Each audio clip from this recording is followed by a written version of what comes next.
తర్వాత మీకు ఎప్పుడైనా వెనక్కి వెళ్ళిపోవాలనిపించే సిచ్యువేషన్ ఫేస్ చేశారా? Bad situations, bad comments like rumours, gossips.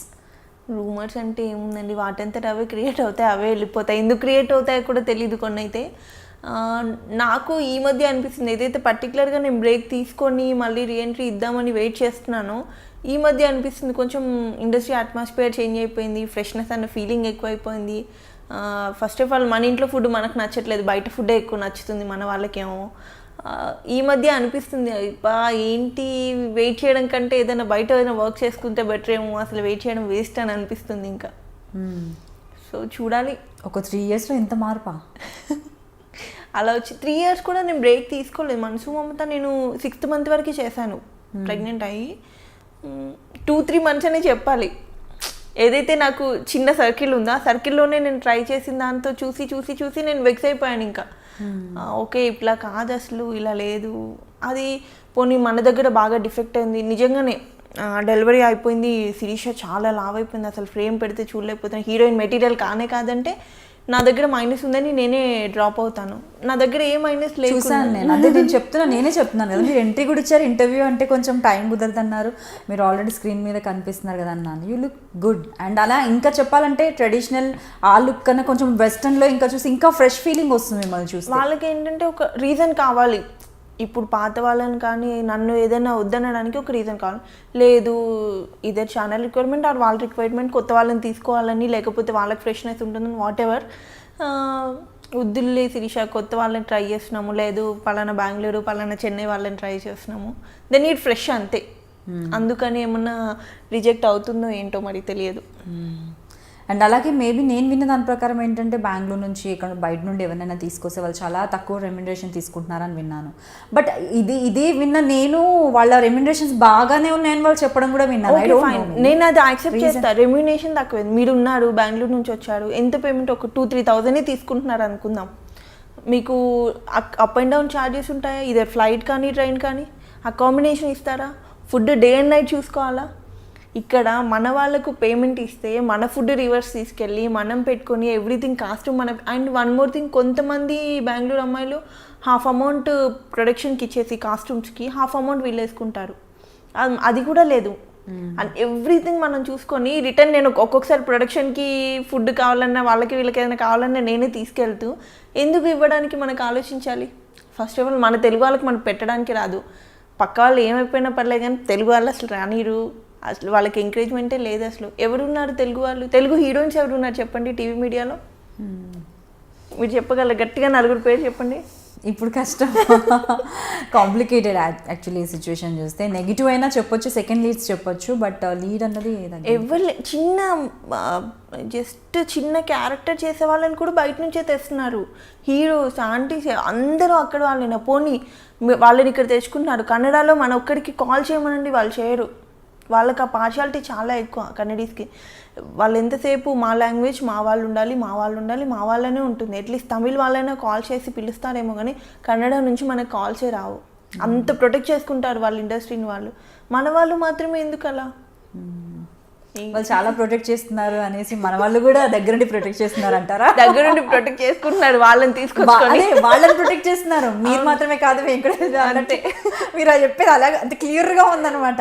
వాళ్ళని వాళ్ళు ప్రొటెక్ట్ చేసుకుంటున్నారు, మన వాళ్ళు కూడా వాళ్ళని ప్రొటెక్ట్ చేస్తున్నారు. నేనైతే తమిళ్లో నేను ఒక ప్రాజెక్ట్ చేశాను, నాకు ఇప్పటికీ తమిళ నుంచి ఏమైనా కాల్స్ వస్తాయి అంటే, నాకు బేబీ ఉంది క్యారీ చేయడం ప్రాబ్లం అని నేను చేయట్లేదు, కానీ కన్నడ నుంచి ఏ రోజు ఎవరికి కాల్ రాలేదండి. నేను చాలామందిని కూడా కనుక్కున్నాను, ఎప్పుడు మరి బెంగళూరు నుంచి మాకు కాల్ రాలేదు. కనీసం ఇక్కడ ఎవరో ఆడిషన్ చేయరు బెంగళూరు వాళ్ళు. మన వాళ్ళు సీరియల్ స్టార్ట్ అవ్వగానే చలో బెంగళూరు ఆడిషన్ ఇవ్వాలి అంతే, అలా ఉండేది.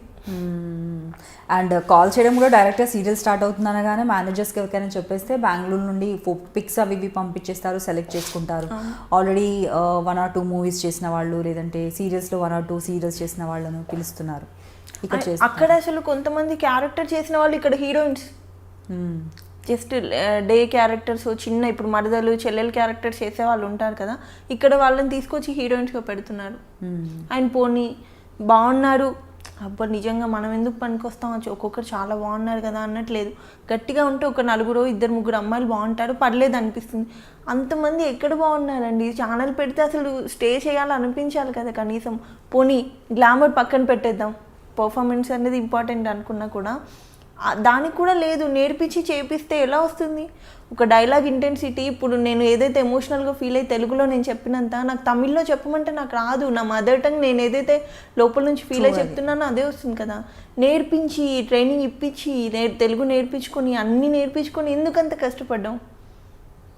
అసలు అది లాజికే అర్థం కావట్లేదు నాకైతే. డే బై డే నేను అది ఆలోచిస్తుంటే ఇంట్లో పిచ్చెక్కుతుంటుంది. ఏంటి రీజన్ ఇది, అసలు ఏముంది అని ఆలోచించితే ఏమి ఉండదు అక్కడ. సో ఇప్పుడు అనిపిస్తుందా ఎప్పుడైనా కూడా, అంటే ఇప్పుడు ఒక సీరియల్కి కంబ్యాక్ చేశారు, బట్ మీరు చెప్తున్నారు ఇండస్ట్రీ అంతా మారిపోయింది, రావచ్చు రాకపోవచ్చు ఫ్యూచర్లో. ఇన్ కేస్ ఒకవేళ వచ్చినా కూడా సేమ్ నెగిటివ్ కైండ్ ఆఫ్ అయినా కూడా ట్రావెల్ చేయాల్సి వస్తుంది. ఒక మెయిన్ లీడ్ చేసి నేను ఏదైనా క్యారెక్టర్ చేస్తా అంటే తక్కువ బడ్జెట్లో నాకు ఇస్తారు. కాకపోతే నేను అక్కడ మనసు చంపుకొని ఒక అమ్మాయిని పక్కన హీరోయిన్గా, ఎవరో అమ్మాయిని ఏ రకంగా లేని ఒక అమ్మాయిని హీరోయిన్గా చూస్తూ నేను బేర్ చేస్తూ నేను అలా చచ్చిపోలేను రోజు. ఇదే చేయకుండా ఇంట్లో ఉన్నా బాగానే ఉన్నట్టు అనిపిస్తుంది, కానీ ఇంకా అది ఫేస్ చేయలేను. సో మరి అలా చేయలేనప్పుడు ఇప్పుడు ఈ మధ్య కాలంలో అనిపిస్తుంది, అంటే ఎడ్యుకేషన్ కంప్లీట్గా ఫినిష్ చేసి ఉంటే అట్లీస్ట్ ఏదో చిన్న నా ఓన్ బిజినెస్ స్టార్ట్ చేసి ఉండేదాన్ని, లేదంటే ఒక జాబ్లో అయినా జాయిన్ అవ్వచ్చు, ఎందుకంటే మీరేమంత ఏజ్ అయిపోలేదు, యూ కెన్ డూ. అలా ఎప్పుడైనా అనిపించిందా? ఒక స్టడీస్ అయితే కంప్లీట్ చేసి ఉంటే బాగుంది. అంటే ఫినాన్షియల్లీ ఫస్ట్ నుంచి మేము బిలో మిడిల్ క్లాసే. అంటే ఒక్కొక్క డే ఫుడ్ కూడా ఉండేది కాదు. ఆ స్టేజ్ నుంచి వచ్చాను నేను.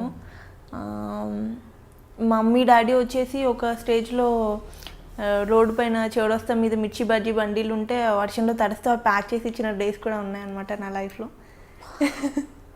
సో మా ఫ్యామిలీ అయితే ఏదైతే అంత స్ట్రగుల్ ఫేస్ చేసి వచ్చిందో అక్కడ నుంచి మళ్ళీ డౌన్ వెళ్ళొద్దని అంతే. ఇప్పటికీ స్ట్రగుల్ ఫేస్ చేయడం. ఒక్కొక్క డే ఇంట్లో రైస్ ఉండేది కాదు, పక్క వాళ్ళని అడుక్కొని మమ్మీ బీడీలు చేసేవాళ్ళు. ఎక్కువ కరీంనగర్లో బీడీలు అవి చేస్తుండేవాళ్ళు. ఆ బీడీలో ఆకు అంతా తీసుకొచ్చి పొయ్యి పెట్టుకుని జస్ట్ నూకన్నం ఉంటుంది కదా, రైస్ కాకుండా, ఆ నూకన్నం బాయిల్ చేసుకొని తినేవాళ్ళం. అండ్ అక్క వాళ్ళు వచ్చేసి ఒక 75 రూపీస్కి సేల్స్ వర్క్ కూడా చేసిన డేస్ ఉన్నాయి. మమ్మీ ఒక 2500కి ఒక 1 మంత్ సెక్యూరిటీ గార్డ్గా చేసిన డేస్ ఉన్నాయి. సో అంత స్ట్రగుల్ నుంచి వచ్చి చూసి ఇప్పుడు గట్టిగా నోరు తెచ్చి నాకు ఒక ఆఫర్ ఇవ్వండి అని మనం అడగలేము. తెలుగు వాళ్ళు ఎవరైనా, అందరూ మన దగ్గర ఉన్న వాళ్ళు అందరూ బిలో మిడిల్ క్లాస్ లేకపోతే మిడిల్ క్లాస్. కష్టపడి పని చేద్దామంటే మీరు ఇప్పుడు ఈ టైంలో కూడా ఆఫర్స్ ఎవరికి ఇవ్వనట్టయితే పక్క వాళ్ళని ఎవరినో తెచ్చుకొని అది చాలా హర్టింగ్గా ఉంటుంది. ఇప్పుడు ఇంత ఫేమ్ వచ్చిన 15 సీరియల్స్ చేసిన నేను వెళ్ళి ఎక్కడో చోట జాబ్ చేస్తా అంటే నన్ను వాళ్ళు చీప్గానే చూస్తారు. హీరోయిన్ వచ్చేసి ఏంటి ఇక్కడ చేస్తుందని, ఒక సెలబ్రిటీ అయిన తర్వాత మనం బయట లొకాలిటీలో తిరిగితే ఒక కైండ్ ఆఫ్ డిఫరెంట్ ఉంటుంది. వాళ్ళకి ఏంటో తెలియదు, మరి మనం ఏదో ఇది చేస్తామని కాదు, ఒక కైండ్ ఆఫ్ లుక్లో ఉంటారు వాళ్ళు. ఒక మైండ్ సెట్ ఏదోలా ఉంటుంది వాళ్ళది. అలా చేయలేము. ఇప్పుడు నేను వెళ్ళేసి 5,000కైనా జాబ్ చేయడానికి రెడీ ఉన్నాను, కాకపోతే నాకు రావు. మీకేం తక్కువ, మీకెందుకండి చేయడం, ఇక్కడికి వచ్చినా పని చేస్తుందా మీకు ఆఫ్టర్ ఈ పని ఎందుకు మీరు చేయడం అన్నట్టు చూసి జడ్జ్ చేసేస్తారు. తిని అసలు ఏం పని చేయలేదు, తిని పని చెయ్యొద్దు అన్న ఫీలింగ్. మా ఫ్యామిలీ మా చుట్టాల్లోనే ఏం తక్కువ ఉంది శిరీషకి, అన్ని సీరియల్స్ చేస్తుంది, అన్ని లక్షలు సంపాదించేసి ఉంటుంది. నా ఫ్రెండ్స్ క్లాస్మేట్స్ ఎవరైతే ఉన్నారో ఒక 1 lakh ఉంటే అడ్జస్ట్ చేయవే, నేను నెక్స్ట్ మంత్ అలా ఇచ్చేస్తాను. నాకు ఫోన్ చేసి అలా 1 lakh అంత ఈజీగా అడుగుతున్నారా? 1 lakhని ఎలా అవుతుంది అలా? నేను నెల మొత్తం కష్టపడితే నాకు ఫైనల్గా ఒక 2-3 వేలు మిగిల్చుకోవడమే కష్టం అవుతుంది. నా మెయింటెనెన్స్ మమ్మీ వాళ్ళకి కానీ వీళ్ళని కానీ చూసుకోండి. మీరు ఫ్యామిలీ మొత్తము చూశారు అండ్ చూస్తున్నారు, అయినా కూడా ఇప్పుడు మీకు కష్టపడి మీ బేబీని క్యారీ చేస్తూ మీరు ఇప్పటికీ కూడా కష్టపడి మీ మమ్మీని చూడాలనుకుంటున్నారు, మీ అమ్మమ్మని చూడాలనుకుంటున్నారు. సో మీ డాడీ ఎక్స్పైర్ అయ్యారు హెల్త్ బాగాలేక రీసెంట్గా. అంటే ఇన్ని రెస్పాన్సిబిలిటీస్ ఉన్నాయి కాబట్టి మీరు ఇంకా కష్టపడాలనుకుంటున్నారు. మీ ఫ్రెండ్స్కి ఇన్ని రెస్పాన్సిబిలిటీస్ కాకుండా ఓన్లీ మీరు సంపాదించేదే కనిపిస్తుంది, ఖర్చు కనిపించట్లేదు. ఈజీ అమౌంట్ అనేది ఎప్పుడైతే వాళ్ళు పెళ్లి చేసుకున్నారో వాళ్ళ హస్బెండ్ అంతా ఈజీ వెల్ సెటిల్ అయి ఉన్నారు, ఈజీ మనీ ఉంది. నేను ₹1 ₹1000 పేమెంట్కి డే అండ్ నైట్ వర్క్ చేసిన డేస్ ఉన్నాయి. ఇవాళ మార్నింగ్ 6కి వెళ్తే నెక్స్ట్ డే మార్నింగ్ 6కి ప్యాకప్ అయ్యి వర్క్ చేసిన, ఎందుకు రామ్లమ్మండి దగ్గర నేను ఒక 5-6 డేస్ కంటిన్యూస్గా అలా వర్క్ చేసిన డేస్ ఉన్నాయి, వర్షంలో చలిలో. ఎందుకు అంత తక్కువ రెమ్యునరేషన్కి మీరు వర్క్ చేశారు? అంటే మీరు ఆల్రెడీ పీక్ స్టేజ్లో ఉన్నారు, మీకు ఆపర్చునిటీస్ చాలా వస్తున్నాయి. అప్పటికి కొంచెం పర్లేదు. ఎప్పుడైతే స్టార్టింగ్ అడుగుకిచ్చే మనసు కొన్ని ప్రాజెక్ట్స్కి నేను తక్కువే తీసుకున్నాను. నాకు తెలియదు ఒక మెయిన్ లీడ్ ఎంత తీసుకుంటున్నారో తెలీదు, గట్టిగా డిమాండ్ చేస్తే ఏమో ఆఫర్ తెలుసుకోలేదు బయట అంటే ఎలా ఉంది అనేది ఏం అక్క తెలుసుకోలేదు. కూడా ఏంటంటే చిన్న చిన్న రోల్స్ చేసి వచ్చింది, తను ఎప్పుడు మెయిన్ లీడ్ చేసింది తెలీదు. ఒకవేళ గట్టిగా డిమాండ్ చేస్తే ఆఫర్ రాదేమో, ఎందుకు ఛాన్స్ తీసుకోవడం, అంత ఫుడ్డే లేకుండా స్టేలో వచ్చిన దానికి ఇప్పుడు 1000 రూపాయలు వచ్చినా పర్లేదు, నెలకు 10,000 వచ్చినా చాలు, ఇందులో హ్యాపీగా బ్రతకొచ్చు అనే ఉండేదాన్ని నేను ఎప్పుడు.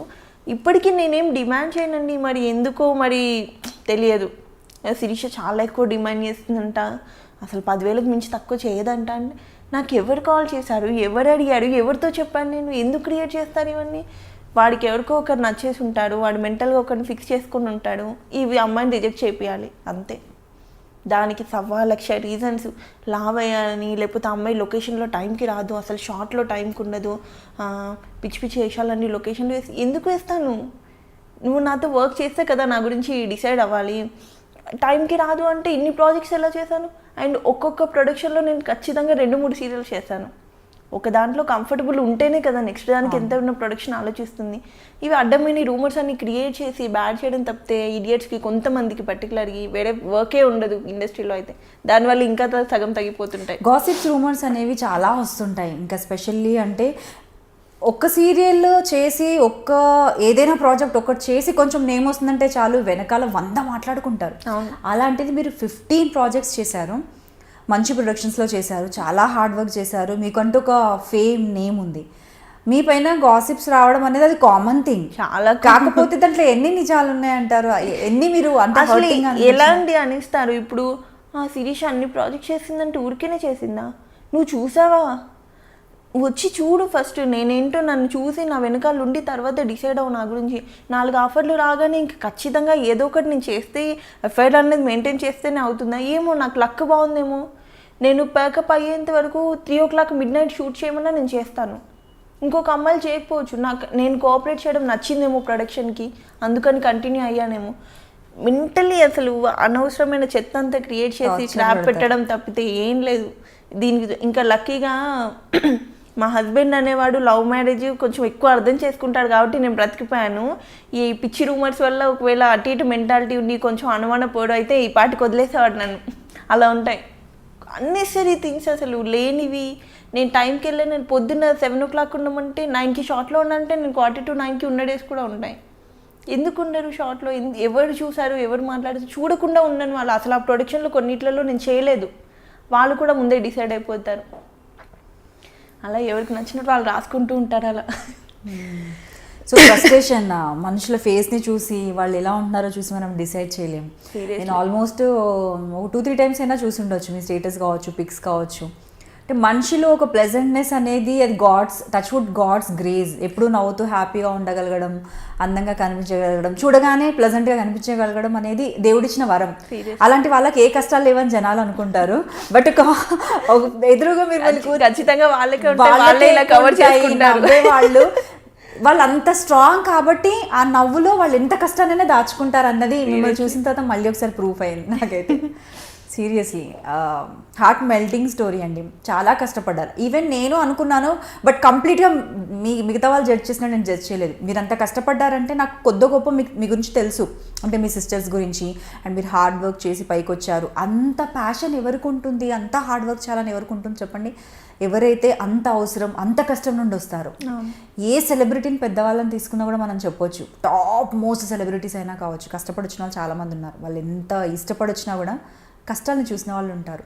అండ్ నేను ఎక్కువ ఇండస్ట్రీలో ఆఫర్స్ రావడానికి ఇప్పుడు వెయిట్ చేస్తున్నాను, కానీ ఎప్పుడు కష్టపడలేదండి. డైరెక్ట్గా వాటంతట ఎక్కువ బ్రేక్ తీసుకోలేదు. సిస్టర్ అయితే రజిత చాలా కష్టపడింది. తనైతే 250 రూపీస్కి కూడా ఏదో డూబ్గా చేయమంటే చేయడం, పెద్ద పెద్ద కొండలు ఎక్కమంటే ఎక్కడము, జస్ట్ ఒక రెమ్యునేషన్ పర్ డే 250 ఇస్తా అంటే కూడా కష్టపడింది తనైతే. ఇప్పటికీ ఈ మధ్య మదర్ రోల్స్ చేస్తే తను కొంచెం బిజీ అయింది, కానీ మొన్నటి వరకు తనకు కూడా అసలు ఆఫర్స్ లేవు. తన పాప మొన్నటి వరకు కూడా స్ట్రగుల్ అవుతూనే ఉండేది. నాకంటే ముందంటే దగ్గర 10-15 years అయిపోయింది తను వచ్చి, ఇప్పటికీ స్ట్రగుల్ తనది.